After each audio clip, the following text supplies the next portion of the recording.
ரோஷம் உள்ளவன், சத்தியமா வரமாட்டேன். யாருக்கு தெரியும், திரும்ப வருவேன். லவ் பண்ணிட்டல. இப்போத நிலைமைக்கு தளபதி விஜய் அவர்களோட ரசிகர்களும் சரி தொண்டர்களும் சரி என்ன பண்ணுறதுன்னு தெரியாமல் முழிச்சுக்கிட்டு இருக்காங்க. தளபதியை சுற்றி இருக்கிற எல்லாத்துக்குமே ஒரு பெரிய எதிர்பார்ப்பில் தான் அவங்க கூட சேர்ந்து வேலை செஞ்சுட்டு இருக்காங்க. ஆனால் எந்த எதிர்பார்ப்பும் இல்லாமல் அவரை சுற்றி இருக்கிற ஒரே ஆள்கள் பார்த்திங்கன்னா ரசிகர்கள் மட்டும்தான். ஆனால் அந்த ரசிகர்களுக்கு என்ன செய்கிறாரு தளபதி விஜய் அவர்கள் ரீசெண்ட் டைமில் அப்படின்னு கேட்டிங்கன்னா அது ஒரு மிகப்பெரிய கேள்விக்குறியாக தான் இருக்குது. விஜயகாந்த் அவர்களை மீடியாவை வச்சு எந்த அளவுக்கு காலி பண்ணாங்களோ இப்போ அதே மாதிரி தான் எல்லா மீடியாவும் தளபதி விஜய் அவர்களை காலி பண்ணிகிட்டு இருக்காங்க. தனக்கு க்ளோஸான நம்பிக்கையான நிறைய பேர் காலவரி விட்டாலும் நிறைய ரசிகர்கள் மட்டும்தான் இப்போ அவருக்கு துணையாக இருக்காங்க அப்படிங்கிறது தான் உண்மையான விஷயங்க.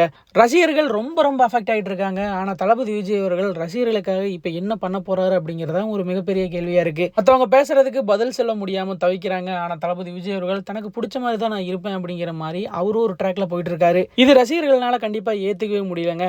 சங்கீதா அவர்கள் விஜய் அவர்கள் மேலே ஒரு பெரிய குற்றச்சாட்டு வைக்கும்போது அதை பெரிய அளவெல்லாம் கண்டுக்கலங்க. ஆனால் தளபதி விஜய் அவர்கள் இந்த மாதிரி ஒரு விஷயம் பண்ணதுக்கு அப்புறமா தான் இது பெரிய அளவு பேசப்படுது. ஏன் பேசப்படுதுன்னா உங்கள் திரைப்படங்களை பார்த்து நிறைய இன்ஸ்பயர் ஆயிருக்காங்க ரசிகர்கள். இப்போவும் நிறைய பேர் உங்களை விட்டு கொடுக்காம தான் பேசிட்டு வந்துட்டு இருக்காங்க.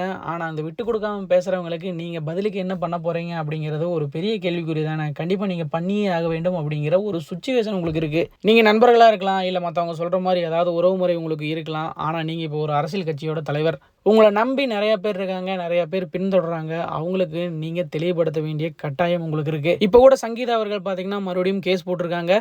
நீலாங்கரை வீட்டில் என்னை உள்ளே விட மாட்டாங்க, நான் என்ன பண்ணுறது, நான் இங்கே தான் கேஸ் போகுது, நான் இங்கே தான் இருந்தாகணும், எனக்கு வீடு தனியாக செட்டில்மெண்ட் கொடுக்குற வரைக்கும் நான் எங்கே இருக்கிறது அப்படின்னு ஒரு பெரிய கேள்வி எழுப்பியிருக்காங்க.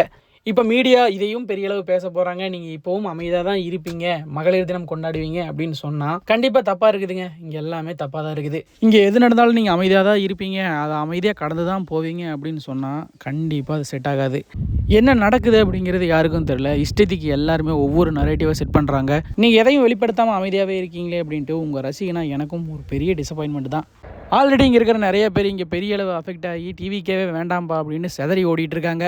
ஆனால் இந்த விஷயத்தில் நீங்கள் இன்னும் மௌனம் சாதிச்சுட்டு இருந்தீங்கன்னா திரும்பி பார்க்கும்போது டிவி கேல ஒருத்தனும் இருக்க மாட்டான் அப்படிங்கிறதான் உண்மையான விஷயமேங்க.